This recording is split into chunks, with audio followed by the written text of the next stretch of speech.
महाराष्ट्राच्या वेगवेगळ्या भागातून आणि देशाच्या राजधानीमधून एनडीटीव्ही मराठीचे वेगवेगळे प्रतिनिधी आता माझ्या सोबत आहेत। दिल्लीहून ही पत्रकार परिषद कव्हर करणारे रामराजे शिंदे आता आपल्या सोबत आहेत।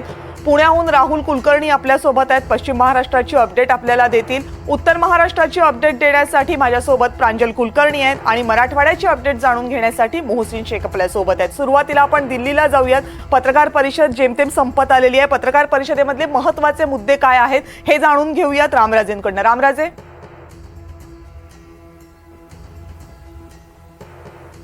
बिलकुल आपण सांगितल्याप्रमाणे की एकाच टप्प्यामध्ये मतदान होणार आहे आणि 20 तारखेला मतदान होईल आणि 23 तारखेला मतमोजणी होणार आहे आणि 26 तारखेला विधानसभेचा कार्यकाळ संपणार आहे। म्हणजेच की त्या अगोदर ही संपूर्ण प्रक्रिया पार पाडली जाऊ शकते। परंतु महाराष्ट्राचा विचार केला असता किती मतदान जे आहे किंवा मतदार जे आहेत ते वाढलेले आहेत ते सुद्धा सांगण्यात आलेलं आहे। आणि सगळ्यात महत्त्वाचं म्हणजेच की अर्ज दाखल करण्याची तारीख जी आहे ती 29 ऑक्टोबर देण्यात आलेली आहे आणि स्क्रूटनी जी आहे ती 30 ऑक्टोबरला, म्हणजेच की एका दिवसाचा फक्त अवधी देण्यात आलेला आहे इथे। कारण यापूर्वी साधारणतः 2 दिवस दिला जात होता विचार करण्यासाठी, परंतु यावेळेस एकच दिवसाचा अवधी दिला गेलेला आहे। त्यामुळं उमेदवाराकडे विचार करायला वेळ नसणार आहे। अर्ज कारण स्क्रूटनीची तारीख पुढे लगेच येते, त्याच्यामुळं अर्ज दाखल करण्याची तारीख आणि दुसऱ्या दिवशी अर्जाची जी आहे ती छाननी होणार आहे आणि अर्ज मागे घेण्याची तारीख मात्र 4 तारीख ठेवण्यात आलेली आहे। त्यामुळे 4 दिवसाचा अवधी हा यामध्ये देण्यात आलेला आहे। आपण जर पाहिलं तर साधारणतः तरुण मतदारांचं प्रमाण जे आहे ते वाढल्याचं दिसून येतंय। 20 ते 29 या वयोगटातलं, म्हणजेच की 1.85 कोटी 1,85,00,000 हे मतदार आहेत।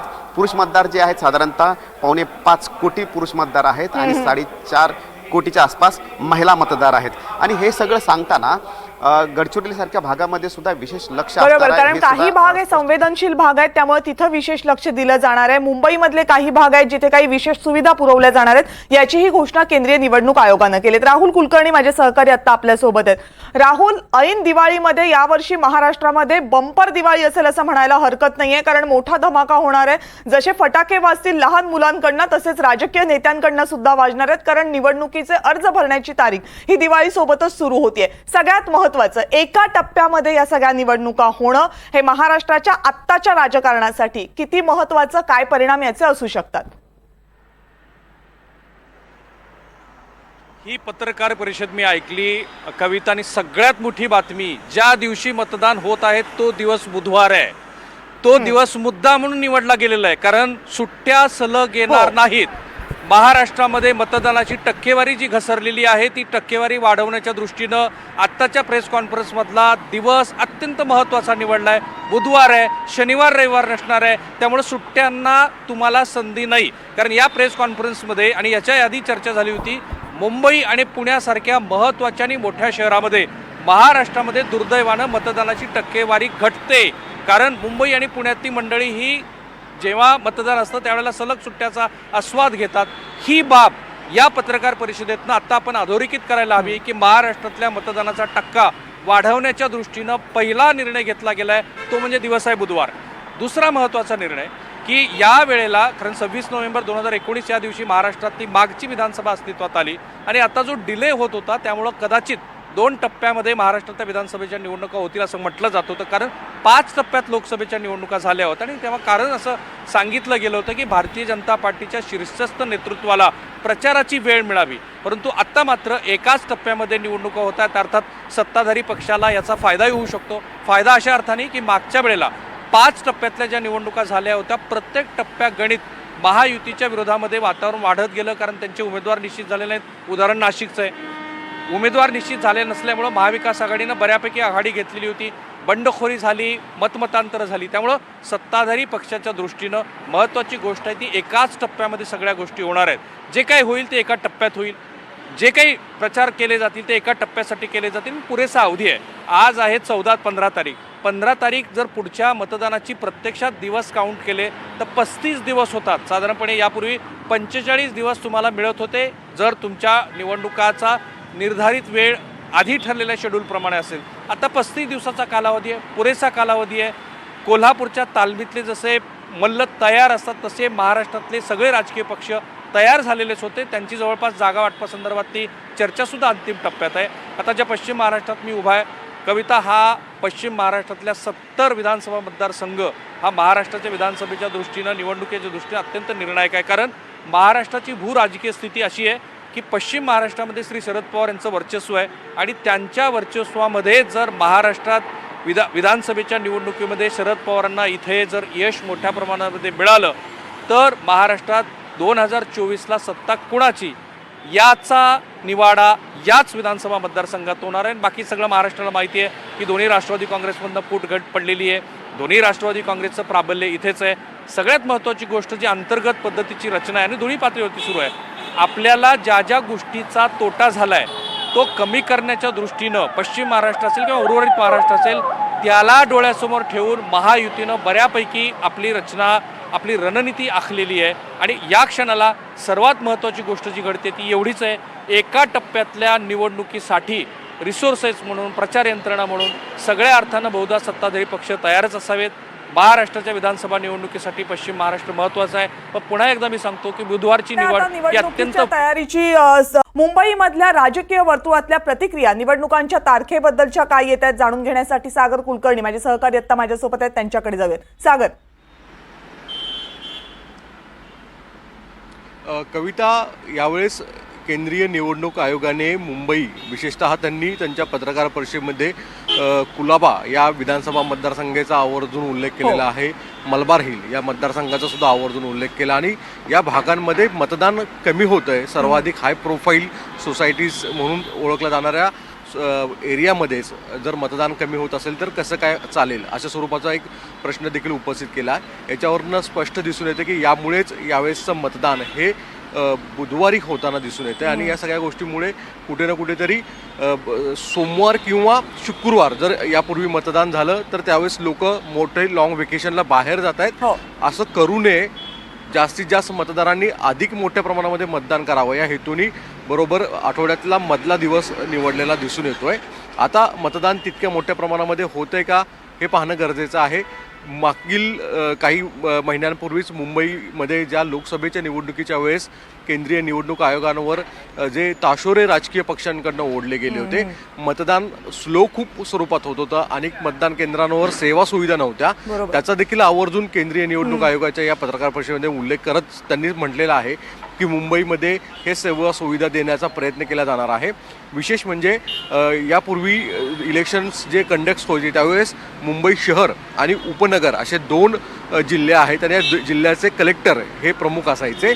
यावेळेस नोडल अधिकारी यांच्या दोघांवर BMC कमिशनर असणार आहेत आणि दोन्ही जिल्ह्यातल्या कलेक्टर्स यांच्याशी ते कोऑर्डिनेशन करणार आहेत. कारण की कुठे ना कुठेतरी सेवा सुविधा कमी पडणं, अनेक त्रुटी आहेत, त्याच्यामुळे प्रश्न उपस्थित आहेत. दुसरा मुद्दा राहतो तो राजकीय. 2019मध्ये विधानसभेमध्ये जे राजकीय गणित होतं ते महायुती त्यावेळेस होती, शिवसेना आणि भाजप एकत्रित होते. कालांतराने महाराष्ट्रामध्ये राजकारण बदललेलं आहे. 2019मधलं जर वर्चस्व पाहिलं तर शिवसेना आणि भाजपाचं सर्वाधिक वर्चस्व त्या 36 विधानसभा मतदारसंघावर दिसून येत होतं. आता काय होणार आहे, कारण की 2019 ते 2024 या 5 वर्षाच्या राजकारण महाराष्ट्रातलं सगळ्यात बदललेलं आहे आणि विशेष म्हणजे त्याचा सगळ्यात जास्त इम्पॅक्ट मुंबईमध्ये होताना दिसेल. कारण की एका बाजूला एकेकाळी अतिशय एकमेकांचे कट्टर विरोधक असणारे काँग्रेस आणि उद्धव बाळासाहेब ठाकरे हे एकत्रित आलेले आहेत आणि त्यांची प्रतिस्पर्धा जी असणार आहे ती भाजपाबरोबर आहे. मनसेने स्वतःचा एक वेगळा अजेंडा घेतलेला आहे. एकला चलोचा नारा आहे. राज ठाकरेंच्या बदलत्या भूमिका यामुळे मराठी मतदार राज ठाकरेंच्या पाठीशी उभा राहतोय का? उद्धव ठाकरेंनी कायम हिंदुत्वावर भर दिलेला होता यापूर्वी, आता काँग्रेसबरोबर मांडीला मांडी लावून बसणार आहेत. समाजवादी पार्टी त्यांच्याबरोबर असणार आहे. या दोन्ही पक्षांच्या ज्या लाईन्स आहेत काँग्रेसच्या आणि समाजवादीच्या, त्या उद्धव ठाकरेंच्या कार्यकर्त्यांना किती ॲक्सेप्ट केल्या जात आहेत आणि मतदानामध्ये मराठी पलीकडे हिंदुत्व आणि त्याच्या पलीकडे जाऊन बॉर्डर लाईन जर उद्धव ठाकरेंनी बघितली तर अल्पसंख्याकांचा सुद्धा केलेला विचार. बरोबर, अल्पसंख्याकांची मोठी मतं उद्धव ठाकरे यांच्या पक्षाला लोकसभेच्या निवडणुकीमध्ये मिळाली या संदर्भात बरीच चर्चा झाली होती. तोच ट्रेंड आता विधानसभेमध्ये राहणार का, की विधानसभेला नवीन ट्रेंड पाहायला मिळणार? मुंबईच्या जागांकडे सगळ्यांचं लक्ष असेल कारण महाराष्ट्राची राजधानी आहे आणि त्याचबरोबर मुंबईमधल्या जागांची संख्या सुद्धा मोठी आहे. सागर, धन्यवाद या सगळ्या सविस्तर माहितीबद्दल. मुंबईतनं जाऊयात उत्तर महाराष्ट्राकडे. उत्तर महाराष्ट्राचा बराचसा भाग ग्रामीण भाग आहे, शेतकरी बहुल असलेला असलेला भाग आहे, त्यामुळे शेतकऱ्यांच्या प्रश्नांचा बरंचसं प्रतिबिंब उत्तर महाराष्ट्रामधल्या सगळ्याच निवडणुकांमध्ये पडतं. या निवडणुकींच्या तारखा, मतदानाची तारीख आणि आता राहिलेला कमीत कमी वेळ या सगळ्याचे नेमके काय अंदाज असणार आहेत जाणून घेण्यासाठी आता प्रांजल माझ्यासोबत आहेत. प्रांजलकडे जाऊयात. प्रांजल, कविता, खरं आहे जसं तुम्ही म्हणालात की ग्रामीण भाग आहेत, शेतकरी वर्ग खरं तर इथे मोठा आहेत आणि त्यामुळे याचा खरं तर मोठा परिणाम जो आहे तो निवडणुकीवरती होताना दिसून येत असतो. आपण जर बघितलं तर लोकसभेचा जर विचार केला तर लोकसभा निवडणुकीमध्ये कांदा याचा मोठा फटका खरं तर महायुतीला बसलेला होता. नाशिक, दिंडोरीसह म्हणजे जे उपमुख्यमंत्री अजित पवार यांनीच म्हटलं होतं की जवळपास महाराष्ट्रातील 8 जागांचा फटका जो आहे तो कांदा या निर्णयामुळे बसलेला आहे. मात्र त्यानंतर आपण जर बघितलं तर लोकसभेच्या निवडणुका झाल्या आणि आता कुठेतरी शेतकऱ्यांच्या बाजूने खरं अनेक निर्णय हे घेण्यात आलेले आहेत. म्हणजे वीज बिल माफीचा तो निर्णय असेल, यासोबतच कांद्यावरचं जे निर्यात शुल्क आहेत ते आता मागे करण्यात आलेलं आहे. त्यामुळे कुठेतरी महायुतीने आपली जी ही चूक होती ते कुठे सुधारलेली आहेत. जाहीर माफी देखील अनेक नेत्यांनी मागितलेली आहेत की आमची चुकी झालेली आहेत, लोकसभेमध्ये तुम्ही आम्हाला फटका दिलेला आहे, मात्र आता विधानसभेमध्ये आम्हाला सांभाळून घ्या असं देखील म्हटलेलं आहे. त्यामुळे कुठेतरी शेतकरी वर्गाला खुश करण्याचा प्रयत्न महायुतीने केलेला आहे. आता हा झाला एक भाग. दुसरीकडे आपण जर बघितलं कविता तर पूर्ण उत्तर महाराष्ट्राचा जर आपण विचार केला तर उत्तर महाराष्ट्रामध्ये अजित पवार गट असेल, भाजप असेल, यासोबतच शरद पवार गटाचे सर्वाधिक आमदार हे बघायला मिळत आहेत. आपण जर बघितलं तर कुठेतरी आता शरद पवार गट आणि अजित पवार गट हे वेगवेगळे झालेले आहेत आणि याचं देखील कुठेतरी परिणाम जे आहेत किंवा हे देखील मुद्दे जे आहेत ते खरं तर खास चर्चेत असणार आहेत. आपण जर बघितलं तर अनेक आमदार हे जे शरद पवारांसोबत होते ते आता अजित पवारांसोबत आहेत. म्हणजे नाशिक जिल्ह्यातलंच उदाहरण जर बघितलं तर नाशिक जिल्ह्यामध्ये एकूण 15 विधानसभा आहेत आणि या 15 विधानसभापैकी 7 विधानसभा ज्या आहेत, 7 आमदार जे आहेत ते अजित पवारांसोबत आहेत. काल देखील हिरामण खोसकर जे काँग्रेसचे होते त्यांनी अजित पवार गटामध्ये प्रवेश केला आहे. त्यामुळे कुठेतरी आता अजित पवारांकडे हे आमदार आहेत, मात्र आता हेच आमदार आपल्याकडे टिकून ठेवण्यासाठी अजित पवारांनी शर्थीचे प्रयत्न केले आहेत. आपण जर बघितलं तर आज सुद्धा एकीकडे शपथविधी हा विधान परिषदेच्या 7 आमदारांचा होत असताना, राज्यपाल नियुक्त आमदारांचा ते असताना, दुसरीकडे मात्र अजित पवार हे नाशिकमध्ये तळ ठोकून होते. त्यांनी इथे जाहीर सभा देखील घेतली आणि आपल्या ह्या ज्या योजना आहेत, लाडकी बहीण योजना असेल किंवा इतर योजना ह्या ज्या सुरू ठेवायच्या असेल तर आमच्या आमदारांना मत द्या, आम्हाला निवडून द्या असं म्हणत कुठेतरी अजित पवारांनी आता आपले हे जे आमदार आहेत तेच आपल्या सोबत राहावे यासाठी खरं बरोबर. आणि अजित पवारांनी आज अगदी आचारसंहिता लागणार याचा अंदाज घेऊन जी शेवटची सभा घेतली ती सुद्धा नाशिकमधल्या देवळालीमध्येच घेतली. सरोज अहिरे यांच्या मतदारसंघामध्ये ही सभा घेतली. त्यामुळं उत्तर महाराष्ट्राकडे सगळ्यांचंच लक्ष लागलेलं आहे. मराठवाड्यामध्ये जाऊयात, कारण लोकसभा निवडणुकांमध्ये महाराष्ट्रामध्ये सगळ्यात लक्ष वेधून घेणारा जर कुठला विभाग होता तर तो होता मराठवाडा. मराठवाड्यामध्ये विधानसभेच्या 46 जागा आहेत. 2019चा निकाल लक्षात घेतला तर 46 पैकी जवळपास 26 जागांवर महायुतीला तेव्हा यश मिळालेलं होतं, शिवसेना आणि भाजपला. मात्र आता चित्र मराठवाड्यातली बरीचशी बदललेली आहेत. मराठा आरक्षणाचं आंदोलन मराठवाड्यात अजूनही ऐन भरात आहेत. सगळ्याचे नेमके काय परिणाम होणार आहेत जाणून घेण्यासाठी आता मोहसिन शेख माझे सहकारी आपल्यासोबत आहेत. मोहसिन, तुझ्याकडे. कविता, नक्कीच तुम्ही जसं सांगितलं की लोकसभेत ज्या पद्धतीने मराठवाडा चर्चेत होता तशीच जी सगळी गणितं आहेत तर ती मराठवाड्याची या विधानसभा निवडणुकीत असणार आहे. आणि विधानसभा निवडणुकीत सर्वाधिक राजकीय दृष्टीने जर केंद्रबिंदू ठरणार असेल तर तो मराठवाडाच ठरणार आहे. कारण ज्या पद्धतीने गेल्या वर्षभरापासून मराठवाड्यात मराठा आरक्षणाचा मुद्दा पेटतोय, सोबतच ओबीसी आरक्षणासाठी ज्या पद्धतीने आंदोलनं सुरू आहे, त्यामुळे विधानसभा निवडणुकीत मराठवाड्याची भूमिका, मराठवाड्यातील घडामोडी ह्या महत्त्वाच्या असणार आहे. एकूण 46 मतदार संघ आहे आणि त्यापैकी जे आहे तर सगळेच मतदारसंघात अटीतटीचे सामने होण्याची शक्यता आहे. कारण प्रत्येक मतदारसंघात मराठवाड्याचा जर विचार केला तर मराठा आरक्षण, ओबीसी आरक्षण हा प्रमुख मुद्दा असणार आहे. सोबतच आपण लोकसभेचा जर विचार केला तर एकूण 8 मतदारसंघापैकी 7 ठिकाणी महाविकास आघाडीला यश आलं होतं. त्यामुळे महायुतीला लोकसभेत ज्या पद्धतीने पराभव झाला तो पराभव जो आहे तर तो पाहता विधानसभा निवडणुकीत आपली गणितं कशी विजयाकडे जातील यासाठी प्रयत्न सुरू आहे. आणि त्याच दुसरीकडे महाविकास आघाडीकडून देखील लोकसभेप्रमाणे यश कसं मिळवता येईल यासाठी प्रयत्न सुरू आहे. एकंदरीत मनोज जरांगे यांचं जे आंदोलनाचं केंद्रबिंदू आहे तो मराठवाडा आहे आणि याचे परिणाम आपण बघितले तर महाराष्ट्रभर पाहायला मिळालेले आहे.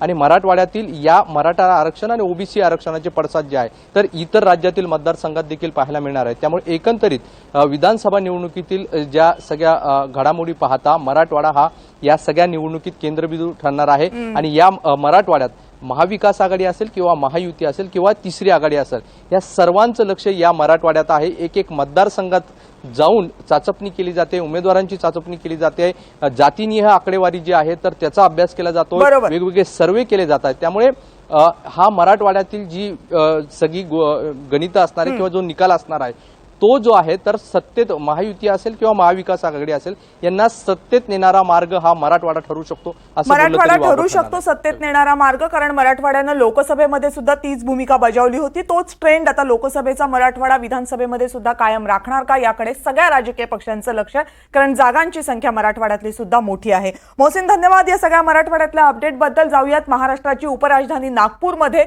भाजप आणि काँग्रेस यांच्यासाठी विदर्भ ही मोठी मतदारसंघ आहेत. विदर्भातली मतदारसंख्या मोठी आहे. लोकसभेला काँग्रेसला मोठं यश मिळालं होतं विदर्भामध्ये, तीच परिस्थिती आता विधानसभेमध्ये सुद्धा राहणार का? आणि भाजपसाठी महत्वाचं आहे विदर्भ, कारण भाजपचे सगळे महत्वाचे नेते हे विदर्भामधूनच येतात. त्यामुळे विदर्भाची आत्ताची अपडेट जाणून घेण्यासाठी आत्ता माझ्यासोबत संजय तिवारी माझे सहकारी आहेत, त्यांच्याकडे जाऊयात. संजय, अगदी बरोबर बोललात कविता. आपण अमित शहा असतील किंवा अन्य दुसऱ्या पक्षाचे मोठे नेते असतील, सगळ्यांनी एक वाक्यता दाखवली आहे की यावेळेस विधानसभेतील सत्तेचा रस्ता हा विदर्भातून जाणार आहे. 62 जागा आहेत. पण सर्वात महत्त्वाची गोष्ट यावेळच्या महाराष्ट्राच्या निवडणुकात जर आपण बघितली तर आतापर्यंत प्रत्येकी 2 पक्षांच्या 2 आघाड्यांमध्ये निवडणुकीतील राजकारण होत होतं. पण ही प्रथमच महाराष्ट्राच्या इतिहासातील अशी निवडणूक असणार आहे ज्यामध्ये 2 आघाड्या आहेत, पण प्रत्येकी 3 पक्षांच्या अशा त्या 2 आघाड्या आहेत. आणि साधारणच आपण हे बघू शकतो की जेव्हा एका जागेवरती 2 पक्षांचे जे इच्छुक उमेदवार असतात त्यापेक्षा कितीतरी जास्त इच्छुक उमेदवार 3 पक्षांचे असतात. मला हेच म्हणायचं आहे की बंडखोरांची संख्या यावेळेस किती राहते हा सर्वात महत्त्वाचा प्रश्न आहे. जिंकण्याचं सामर्थ्य असणारे उमेदवार, पण त्याच्यापेक्षा जास्त महत्त्वाचे म्हणजे पाडण्याचे सामर्थ्य असणारे उमेदवार हा यावेळेस फॉर्म्युला दिसणार आहे. आजचीच आपल्याला उदाहरण सांगतो. नागपूरच्या रवी भवनमध्ये काँग्रेसच्या नागपूर जिल्हा आणि शहरातल्या मुलाखती सुरू होत्या. संभाव्य उमेदवार आले होते. पर्यवेक्षक नसीम खान मुलाखती घेत होते. त्यावेळेस जे बाहेर खाजगीमध्ये जे संभाव्य आणि इच्छुक उमेदवार होते ते हे सांगत होते की आता नाही तर कधी, आम्ही आता लढणार नाही तर कधी लढणार. तर मुख्य मुद्दा हाच आहे. मला आपल्याला आठवण करून द्यायची 1995ची, ज्यावेळेस साधारण 45 अपक्ष आमदार महाराष्ट्र विधानसभेवर निवडून आले होते. विदर्भ आणि मराठवाड्यातून सर्वात जास्त अपक्ष उमेदवार आले होते. आपण उदाहरण बघितलं 2014चं, तर त्यावेळेस युतीमध्येही भाजप आणि शिवसेना वेगवेगळे लढले होते. त्यावेळेस भाजपला 44 जागांवरती विजय मिळाला होता. पण त्याच वेळेला आणि त्यांनी त्यावेळेस 61 जागा लढवल्या होत्या. पण 2019मध्ये 50 जागा लढवल्या आणि त्यापैकी त्यांना 29 जागांवरती यश मिळालं. 12 जागा शिवसेनेने लढवल्या होत्या, त्यापैकी त्यांना 4 जागांवरती यश मिळालं. त्यापैकी 3 आता शिंदे गटात आहेत. त्याचप्रमाणे काँग्रेसनी 47 पैकी 15 जागा वरती विजय मिळवला होता आणि राष्ट्रवादी काँग्रेसनी 14 जागा लढवल्या होत्या. त्यापैकी 6 जागावरती त्यांना यश मिळालं होतं. एक अनिल देशमुख सोडले तर बाकी 5ही आज अजितदादा गटामध्ये आहेत. पण आज जर आपण बघितलं तर आजची स्थिती ही आहे की विदर्भामध्ये ओबीसी बाहुल्य आहे, आपल्याला माहिती आहे. आणि ओबीसी बाहुल्य मतदार जो आहे त्याला आपल्याकडे खेचण्यात भारतीय जनता पक्षाने, देवेंद्र फडणवीसांनी कोणती कसर सोडलेली नाही आहे. अलीकडेच 44 विद्यार्थ्यांचे 44 वसतिगृह त्यांचं लोकार्पण झालं होतं. आपल्याला माहिती आहे की ओबीसीच्या नॉन क्रिमी लेअरच्या उत्पन्नाची मर्यादा 8 लाखापासून 15 लाख इतकी प्रचंड म्हणजे जवळपास दुप्पट करण्यात आलेली आहे. तर सांगायचा मुद्दा हा की हा सगळा विषय बघता ओबीसींचा मतदार कुठे मतदान करतो, कोणत्या आघाडीला मतदान करतो, आणि तिसरी आणि चौथी आघाडी जवळपास दुप्पट करण्यात आलेली आहे. तर सांगायचा मुद्दा हा की हा सगळा विषय बघता ओबीसींचा मतदार कुठे मतदान करतो, कोणत्या आघाडीला मतदान करतो, आणि तिसरी आणि चौथी आघाडी सुद्धा आहे वंचित बहुजन आघाडीचे प्रकाश आंबेडकरांचे. त्यांनी गोंडवाना गणतंत्र पार्टी आणि अन्य आदिवासी संघटनांशी संधान बांधलेलं आहे. तर एकूणच मतदानाचा कौल कोणत्या दिशेला जाणार आणि भाजपच्या नेत्यांनी जसं म्हटलंय तसं विदर्भातूनच या निवडणुकीचा निकाल लागणार का, इकडून दिशा स्पष्ट होणार का, याहीकडे लक्ष असेल. धन्यवाद या सगळ्या माहितीबद्दल.